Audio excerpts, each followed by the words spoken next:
Good morning all of you. Welcome back to the class of economics.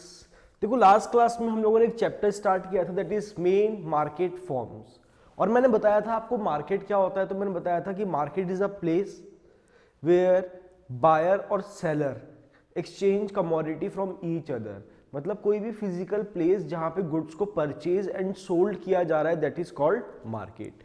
फिर मैंने बताया था आपको हमें इस चैप्टर में काफी फॉर्म्स ऑफ मार्केट पढ़ने हैं। पहला फॉर्म ऑफ मार्केट अपन ने जो पढ़ा था वो था बेटा परफेक्ट कंपटीशन मार्केट, और वहां मैंने बताया था there are large number of buyers and large numbers और of sellers of the commodity, मतलब खरीदने वाले भी बहुत सारे, बेचने वाले भी बहुत सारे। नेक्स्ट अपन ने जो पढ़ा था वो पढ़ा था बेटा homogeneous product is being sold in the market, कि सर जो कमोडिटी वो कैसी है, होमोजीनियस, हर एस्पेक्ट में सेम। इसका नेक्स्ट फीचर था बेटा यूनिफॉर्म प्राइस, कि सर हर एक कमोडिटी का प्राइस क्या है, uniform, that is constant, that is same. और फिर मैंने क्या बोला था, फर्म क्या होती है यहाँ पे, प्राइस टेकर। एक था परफेक्ट नॉलेज, जहां कोई सेलिंग कॉस्ट नहीं लगती, और हमारा जो ईडी था वो क्या था बेटा, इनफाइनाइट। ईडी क्या था, that is elasticity of demand, क्या था बेटा हमारा, इनफाइनाइट। फिर अपन ने शेड्यूल देखा था और डायग्राम देखा था। आज जो नेक्स्ट फॉर्म ऑफ मार्केट हम पढ़ने वाले हैं वो है बेटा मोनोपोली। कौन सा पढ़ने वाले हैं बेटा, मोनोपोली फॉर्म ऑफ मार्केट। अब इस फॉर्म ऑफ मार्केट में क्या होता है, देखो अगर मैं मोनोपोली की बात करूं ना, तो मोनोपोली वाले मार्केट में सिंपल मैं बोलता हूं कि यहां पर सिंगल सेलर है और लार्ज नंबर ऑफ बायर है। कहने का मतलब बेचने वाला एक और खरीदने वाले बहुत सारे। तो पहला फीचर क्या है बच्चों, single seller and large number of buyers. Single seller and large number of buyers, कि बेचने वाला एक अकेला है और खरीदने वाले बहुत सारे हैं। इस फॉर्म ऑफ मार्केट को हम बोलते हैं मोनोपोली मार्केट। तो मुझे बताओ कोई एग्जांपल आपके दिमाग में ऐसा है, तो मैं आपको सिंपल एक एग्जांपल देता हूं, रेलवेज। अगर मैं इंडियन रेलवेज की बात करूं तो इंडियन रेलवेज केवल गवर्नमेंट ही है जिसकी रेलवेज चलती है, किसी भी प्राइवेट सेक्टर की रेलवेज नहीं है। तो उनकी क्या है इस फॉर्म ऑफ मार्केट में, मोनोपोली है। आपको लेना है तो लो, नहीं तो मत लो। तो मोनोपोली की हम बात करते हैं। In monopoly form of market there is only one seller और producer of a commodity and the monopoly firm has full control over the supply and price of the commodity. और जो मोनोपोली फॉर्म ऑफ मार्केट है उसमें क्या होता है, पूरा control होता है किसका, सेलर का।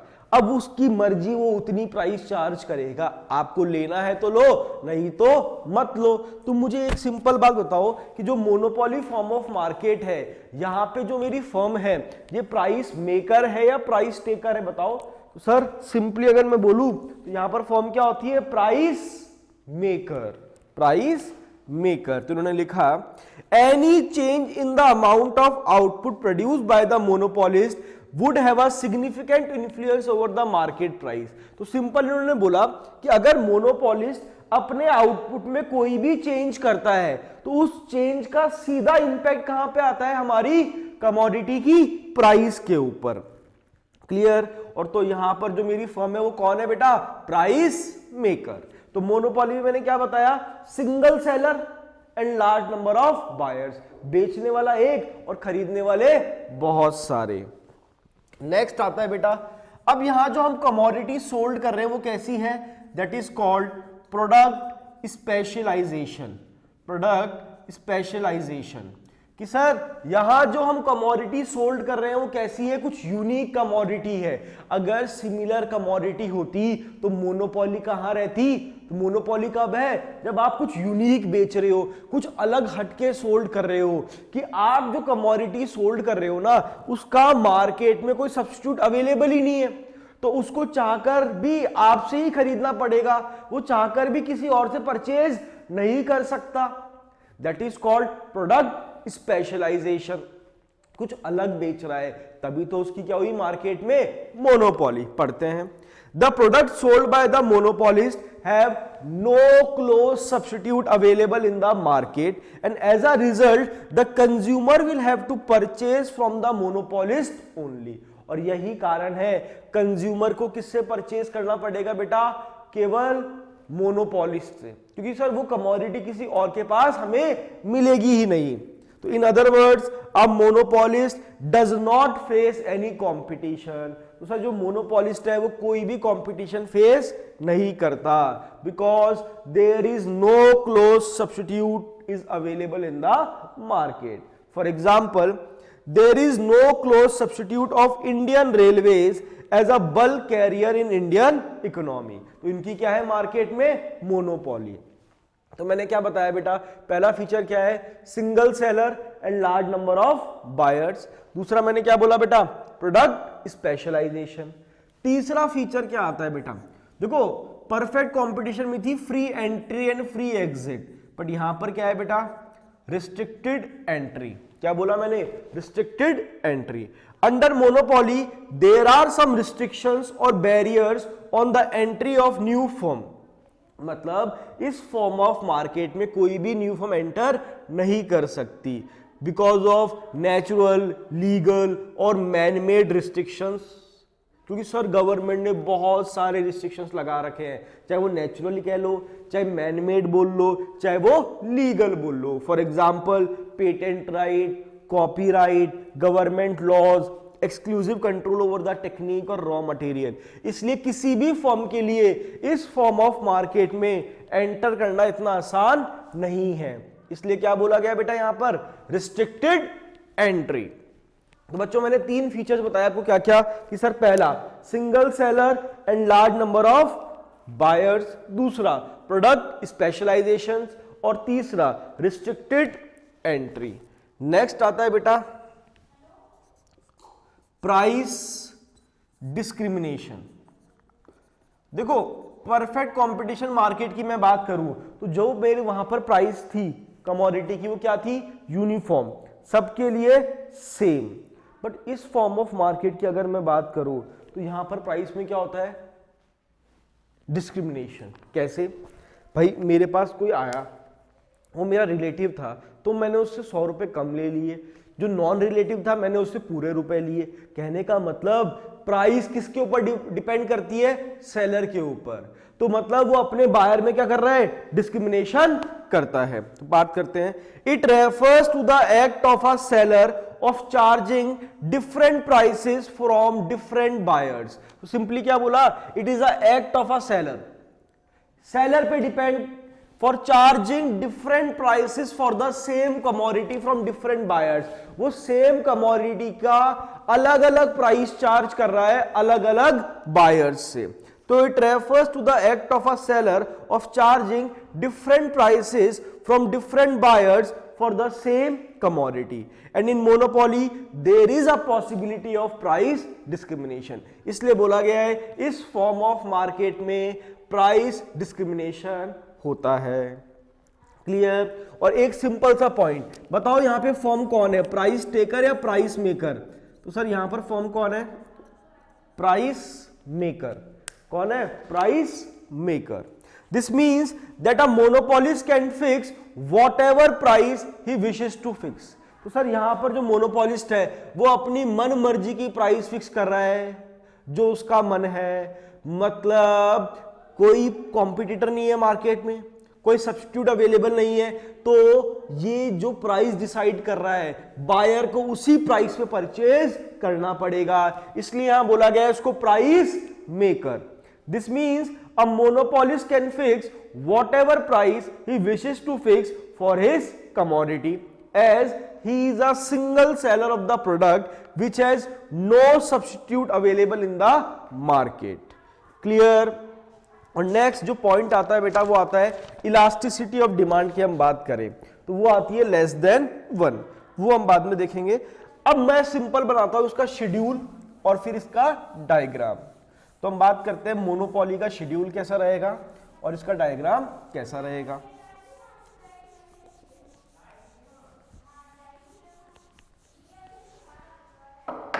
तो देखो मैं लिखता हूं बेटा यहां पे क्वांटिटी सोल्ड 0 1 2 3 4 5 6 7 8।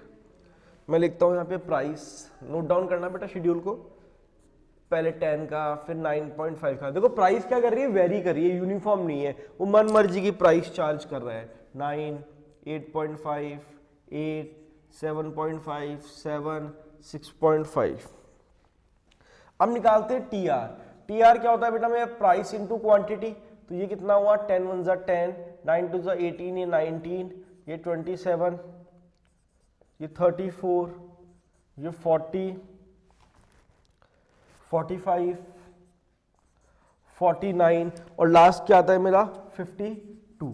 अब मैं अगर AR निकालूं तो AR क्या होता है बेटा, याद है आपको, TR अपॉन क्वांटिटी। तो 10 अपॉन 10 1, 19 अपॉन 2 9.5, 9, 8.5, 8, 7.5, 7 और 6.5। और अगर मैं बात करूं, ठीक है, किसकी, MR की, तो नीचे वाले TR में से ऊपर वाले TR को माइनस कर दो।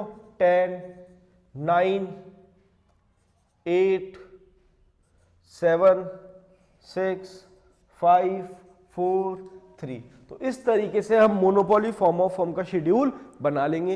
ये ऑलरेडी मैंने आपको निकालना सिखा रखा है, TR कैसे निकालेंगे, AR कैसे निकालेंगे और MR कैसे निकालेंगे। और हम इसका अगर डायग्राम देखें तो याद है प्रोडक्शन फंक्शन में अपन ने जो डायग्राम पढ़ा था वैसा ही कुछ डायग्राम यहाँ बनने वाला है। ये तो मेरा क्या है बेटा, टोटल रेवेन्यू कम बढ़ेगा और फिर फॉल होगा। ये क्या है मेरा AR, that is average revenue. ध्यान रखना AR कभी भी नेगेटिव नहीं होता। और ये क्या है बेटा मेरा MR, MR can be negative. तो ये अपन ने क्या बनाया बेटा, डायग्राम बनाया किसका, मोनोपोली फॉर्म ऑफ मार्केट का, शेड्यूल एंड डायग्राम। तो आई होप आपको ये वाला पार्ट क्लियर होगा कि शेड्यूल कैसे बनाएंगे हम लोग और डायग्राम कैसे बनाएंगे। क्लियर है बच्चों। तो ये अपन ने दूसरा फॉर्म ऑफ मार्केट पढ़ा, दैट इज कौन सा था वो, मोनोपोली फॉर्म ऑफ मार्केट।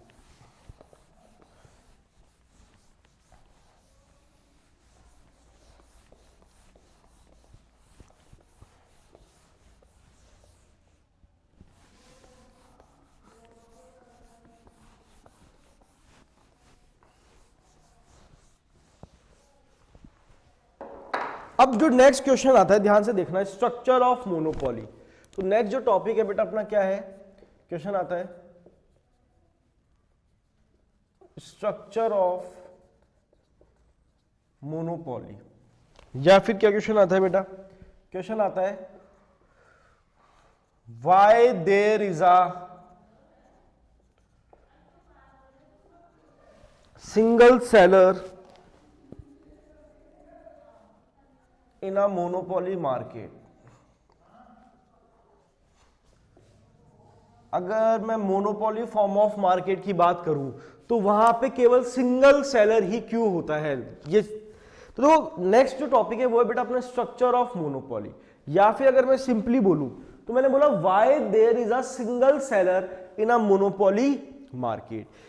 आपको ये तो पता है कि सर जो मोनोपोली फॉर्म ऑफ मार्केट होता है वहां बेचने वाला एक और खरीदने वाले बहुत सारे, लेकिन क्वेश्चन ही ये आया कि ये बताइए कि मोनोपोली फॉर्म ऑफ मार्केट में सिंगल सेलर क्यों होता है।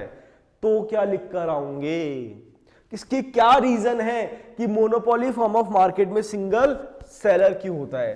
तो हम बात करते हैं बेटा, पहला पॉइंट अपना आता है इसमें गवर्नमेंट लाइसेंस। तो अगर मैं सिंपली बोलूं गवर्नमेंट ने किसी एक पर्टिकुलर एरिया में किसी एक कमोडिटी को सोल्ड करने का लाइसेंस किसी एक ही पर्सन को दिया है, तो उस पर्टिकुलर एरिया में उस पर्टिकुलर फॉर्म ऑफ मार्केट में उसकी क्या हो जाएगी, मोनोपोली। फॉर एग्जांपल कोविड की कोई वैक्सीन आई तो गवर्नमेंट ने किसी एक कंपनी को टेंडर दिया कि आप उस पर्टिकुलर मार्केट में एरिया में सोल्ड करेंगे, तो उसकी क्या हो जाएगी मार्केट में, मोनोपोली। कहने का मतलब अगर गवर्नमेंट किसी एक कंपनी को लाइसेंस दे रही है किसी कमोडिटी को पर्टिकुलर मार्केट में सोल्ड करने की, तो उस कंपनी की मार्केट में क्या क्रिएट हो जाएगी बेटा, मोनोपोली। तो पहला reason, the government gives license to only one company for providing a particular product और service in a given locality. For example till 2002 BSNL had the monopoly of providing international telecom services। अगर मैं 2002 की बात करूं तो BSNL की क्या थी मार्केट में, मोनोपोली थी। किसके रिगार्डिंग? अगर किसी को 2002 से पहले इंटरनेशनल कॉल करना है तो बीएसएनएल का नेटवर्क ही ऐसा था जिसके थ्रू आप इंटरनेशनल कॉल को कर सकते थे। तो इन्होंने सिंपली बोला 2002 तक, till 2002 BSNL had the monopoly of providing international telecom services. Next आता है बेटा दूसरा, पेटेंट राइट। क्या बात करिए अपन ने? अब दूसरा रीजन क्या बताया मैंने? Patent rights. ये समझने की कोशिश करते हैं। देखो जो बड़ी बड़ी कंपनीज होती है, समझाता हूं मैं पूरा, जो बड़ी बड़ी कंपनीज होती है वो क्या करती है? रिसर्च एंड डेवलपमेंट करती रहती है लगातार कुछ नया बनाने की।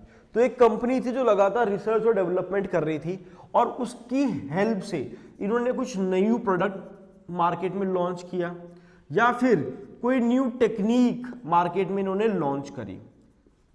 ठीक है, अब इन्होंने न्यू प्रोडक्ट मार्केट में लॉन्च कर दिया, बेचना शुरू कर दिया। अब देखो हमारे यहाँ पे क्या होता है, जुगाड़ बहुत होता है, किसी ने कॉपी करके बेचना शुरू कर दिया तो इनकी गुडविल तो खराब हो जाएगी। तो इन्होंने क्या करा, गवर्नमेंट के पास अप्लाई करा कि भैया हमें क्या दो, आप पेटेंट राइट दो, हमें क्या दो, पेटेंट राइट। और इसका मतलब क्या है, जैसे ही गवर्नमेंट ने इनको पेटेंट राइट दिया, इसका ये मतलब है कि इस कमोडिटी के ओरिजिनल क्रिएटर कौन है? ओरिजिनल क्रिएटर ये लोग हैं जिसके पास पेटेंट राइट है। और गवर्नमेंट ऐसा क्यों देती है? क्योंकि सर इन्होंने इतना रिस्क लेकर, इतनी रिसर्च करके, इतना पैसा लगाया, इतना रिस्क लिया, फिर रिसर्च करी, फिर कुछ नई कमोडिटी को लॉन्च किया। अगर गवर्नमेंट इनको पेटेंट राइट नहीं देगी तो फिर कोई कंपनी रिसर्च करेगी ही नहीं, क्योंकि सर डुप्लीकेसी तो होना पॉसिबल है।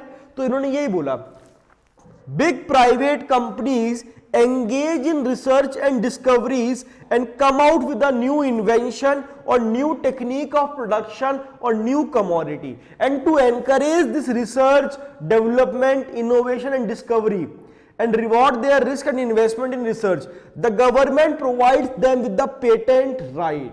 तो गवर्नमेंट क्या प्रोवाइड कर रहा है इनको? Patent right, which is the official recognition then they are the original creator of the commodity। और ये क्या है? ये एक ऑफिशियल रिकॉग्निशन है कि इस कमोडिटी के ओरिजिनल क्रिएटर कौन है? ये लोग हैं। And no one can use the commodity और technique without obtaining a license from them. और कोई भी कंपनी इस टेक्निक और इस कमोडिटी को मार्केट में लॉन्च नहीं कर सकती इनसे लाइसेंस लिए बिना। तो अब इनकी भी क्या हो गई मार्केट में? मोनोपोली। तो मैंने पहला रीजन क्या बताया बेटा आपको? Government licence. दूसरा क्या बताया बेटा? Patent rights. तीसरा आता है बच्चों कार्टेल फॉर्मेशन। दो कार्टेल की हम बात करते हैं, समझना, इसको भी हम समझने की कोशिश करते हैं।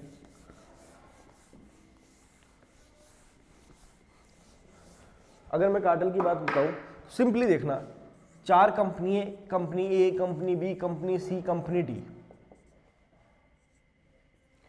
ये चारों कंपनी कुछ सिमिलर कमोडिटी प्रोड्यूस करती है, लगभग मिलता जुलता, सेम नहीं बट लगभग मिलता जुलता कमोडिटी प्रोड्यूस करती है, सिमिलर है सबका। और ये चार ही कंपनी पूरे मार्केट के अंदर है, पूरी इकोनॉमी के अंदर है, और लगभग मिलता जुलता कमोडिटी ये प्रोड्यूस कर रही है और आपस में कंपीट कर रही है। ये कम करता है प्राइस तो ये भी कम करना पड़ रहा है, ये बढ़ाता तो ये भी बढ़ा रहा है, मतलब कुछ मिलता जुलता ये लोग मार्केट में सोल्ड कर रहे हैं। और ये चारों कंपनी इतनी एफिशिएंट है कि इन्होंने पूरी इकोनॉमी की, पूरी कंट्री को सप्लाई को होल्ड कर रखा है। तो इन्होंने सोचा क्यों हम आपस में कंपीट करें, क्यों ना हम चारों मिलकर साथ आ जाएं, क्यों ना हम चारों मिलकर साथ आ जाए। और जैसे ये चारों मिलकर साथ आएंगे तो इनकी मार्केट में क्या क्रिएट हो जाएगी बेटा? मोनोपोली। अब ये अपनी मन मर्जी की प्राइस कस्टमर से चार्ज कर सकते हैं। इससे इनको एक फायदा हुआ, क्या सर? इनका प्रॉफिट अब इंक्रीज हो गया, क्योंकि सर अब इनकी मार्केट में क्या हो गई? मोनोपोली। तो पढ़ते हैं cartel formation. In order to maximise their profit and created a single united power, sometime producer of a particular product, by retaining their identities, come together and form a organization that is called cartel। तो profit को maximise करने के लिए जो लोग लगभग similar commodity को produce कर रहे हैं वो सब एक साथ आ रहे हैं, जिससे उनका एक सिंगल यूनाइटेड पावर क्रिएट हो जाए। उस चीज को बोला गया है कार्टेल फॉर्मेशन। तो आया बच्चों, आपको तीसरा रीजन भी समझ में आया होगा। और लास्ट पॉइंट है बेटा नेचुरल अकरेंस, केवल रीड करना है, एक सिंपल सा टॉपिक है नेचुरल अकरेंस, लिख देना बस, कुछ भी नहीं है इसके अंदर। तो देखो, monopoly may exist as a natural phenomena, this is known as natural monopoly. किसी के पास नेचुरली कोई चीज है, that is called natural monopoly, that is called god gifted. अब उसको तो आप कॉपी भी नहीं कर सकते, तो that is called natural monopoly. तो for example, the only spring of water in an island may be under the control of one person. एक आइलैंड है जहां पे स्प्रिंग ऑफ वाटर एक आदमी के कंट्रोल में है, तो उसकी क्या होगी वहां पे, मोनोपोली। तो लास्ट पॉइंट तो बहुत सिंपल है, that is called natural occurrence. तो अपन ने क्वेश्चन किया कि why there is a single seller in a monopoly market. तो मैंने क्या बताया रीजन कि सर गवर्नमेंट लाइसेंस, एक बताया पेटेंट राइट, एक बताया कार्टेल फॉर्मेशन, और एक बताया नेचुरल अकरेंस। तो ये 4 रीजन हमें पढ़ने थे किस चीज के बेटा, कि why there is a single seller in the monopoly form of market. तो यहां पर ही हमारा चैप्टर वाइंड अप होता है, that is main market forms. हमें इतना ही पार्ट पढ़ना है इस बार के कोर्स के अकॉर्डिंग। तो नेक्स्ट क्लास में मिलते हैं बच्चों नेक्स्ट चैप्टर के साथ, तब तक के लिए bye, have a good day all of you.